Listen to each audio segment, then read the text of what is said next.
ritorno con gli agricoltori a dire che non è mai sufficiente, perché effettivamente oggi il prezzo che viene pagato all'agricoltore del prodotto agricolo, in proporzione rispetto alla capacità di spesa, guadagniamo circa come 40 anni fa. Negli anni 80 più o meno si prendeva un prezzo del prodotto che equivaleva a grandi linee a quello che è il prezzo odierno. Non c'è stato un investimento effettivo sulla base agricola, l'investimento è stato fatto sull'ottenimento di sementi migliori sicuramente, e qui diamo merito anche a chi ha comunque contribuito alla selezione di queste essenze. Qui abbiamo il vicepresidente della Barilla, il presidente. Grazie per l'invito. Di Guido. C'è Bovoletta, c'è casa. Ne approfitto per ringraziare per l'invito a questa giornata, ed è la prima volta tra l'altro che CIA partecipa a questo tipo di evento, anche con uno spirito effettivamente intanto di ascolto, perché è importante capire quello che è il trend sia dal punto di vista di ricerca e sviluppo, sia quello che è il sentiment degli agricoltori, che poi probabilmente non so se qualcuno parlerà, ma basta quella che è la disamina della Presidente regionale per capire che non è tutto oro quel che luccica, anzi oro se ne vede poco, il nostro oro, le nostre terre. Effettivamente produciamo il 30% di grano tenero per il fabbisogno nazionale, il 70% lo importiamo direttamente con tutti i rischi annessi e connessi, ed effettivamente non è sufficiente. Non possiamo permetterci di lasciare che altri sfamino i nostri figli. Dovremmo essere noi ad attuare delle politiche conservative, politiche di sostenibilità non solo economica, ovviamente anche ambientale, perché quella è la chiave per il prossimo futuro. Dobbiamo allinearci ad una strategia nazionale soprattutto, anche comunitaria, che ha delle visioni un po' bislacche, ecco, sul tema sostenibilità. Anch'io sono d'accordo che non possiamo essere gli unici a fare il giardino d'Europa, noi l'abbiamo sempre fatto. Servirebbe che anche qualcun altro si allineasse quantomeno a quelli che sono gli oneri dei nostri agricoltori per raggiungere uno standard qualitativo che è molto alto ma non è pagato. Quindi effettivamente il nocciolo del discorso, il bando della una tassa, è proprio quello lì: tentare con gli sforzi dei nostri collaboratori, con gli sforzi dei nostri anche dei nostri amministratori delle associazioni, che devono comunque lanciare quel grido d'allarme, e soprattutto con lo sforzo dei nostri decisori politici, che dovrebbero difendere quello che è il nostro operato quotidiano, non solo perché abbiamo l'onere di produrre cibo, ed è questo, già questo basterebbe, la famosa sovranità alimentare tanto sbandierata, in realtà di sovrano ha proprio poco.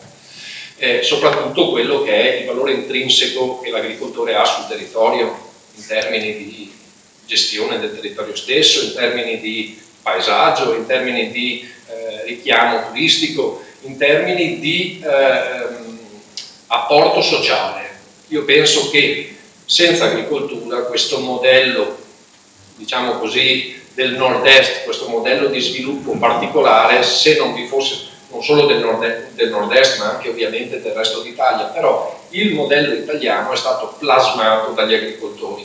Questo non era riconosciuto in passato, oggi è poco riconosciuto. Io spero in un futuro dove invece si definisca per sempre quanto è fondamentale l'apporto in termini generali che l'agricoltura ha sulle nostre economie, sul futuro delle prossime generazioni, e ovviamente senza quei signori là, questi signori qua non avrebbero senso di esistere, quasi.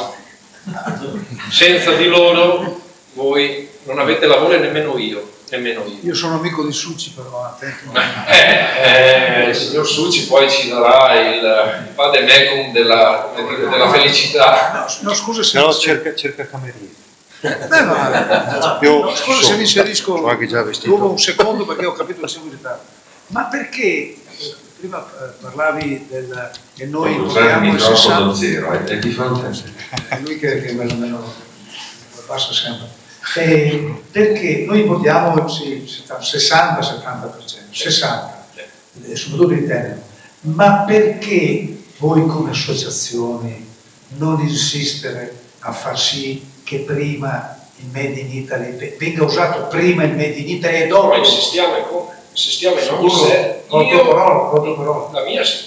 Io sempre, anzi, è il nostro leitmotiv, insomma, non possiamo che favorire quella che è la produzione nazionale, perché sta negli interessi di tutti. Poi qualcuno mi deve spiegare perché la prima nave che è partita dall'Ucraina, del famoso grano liberato, io penso che sia ancora attraccata da qualche parte, non so, cioè, chi se l'è mangiato quel grano lì, perché è venuto in Italia, perché abbiamo dovuto fare noi da cavie sacrificali, ha abbattuto ulteriormente il prezzo del nostro prodotto e non ci spieghiamo che fine ha fatto, cioè non si è ben capito chi se l'è Presidente, il motivo non può dirlo Bovolenta, è che il Made in Italy agroalimentare è considerato a tutti i livelli, a partire dalla politica, un marchio industriale, sì, a prescindere dall'origine del prodotto che viene utilizzato per produrre. Soprattutto per fregiarsi a livello internazionale, per riempirsi la bocca di buoni presupposti, buoni principi, ma di questi ve ne è lastricato l'inferno, no? Quindi è bellissima la parola Made in Italy, bisognerebbe che a partire anche dal consumatore, a partire dalle scuole, a partire dalla base, venisse ben spiegato qual è la differenza tra Made in Italy oppure no. Al supermercato questa differenza non si nota, il consumatore generale trova le arance italiane più piccole e più brutte che costano di più delle arance spagnole. Adesso ho fatto l'esempio sulle arance perché, ma più o meno è quasi tutto molto simile, cioè è poco percepibile qual è il valore aggiunto che c'è nel prodotto nazionale. Noi lo raccontiamo in ogni dove, in ogni singola produzione andiamo a marcare quello che è il valore aggiunto proprio perché Made in Italy. Purtroppo viene percepito poco, forse anche perché quel fantastico prodotto Made in Italy poi è anche poco retribuito. Lo rispiego, no, non lo rispiego ma lo ridico. Ecco, se avesse un plus dato dal merito e da quello che è il know-how che vi è dietro quel prodotto, probabilmente sarebbe più riconosciuto anche a livello non solo nazionale ma anche internazionale, senza penalizzare però, perché effettivamente se io aumento il costo delle mie arance a tal punto di superare quelle più grosse, più lucide che arrivano da altri posti, anche lì bisogna ben capire il perché di quell'aumento di costo. Non è facile, non ci sono soluzioni semplici a problemi difficilissimi, ma forse con atteggiamenti come questo di collaborazione, di scambio di informazioni, di cercare insieme di trovare delle soluzioni che si avvicinino al fabbisogno, forse questa è una delle strade migliori, anzi ne sono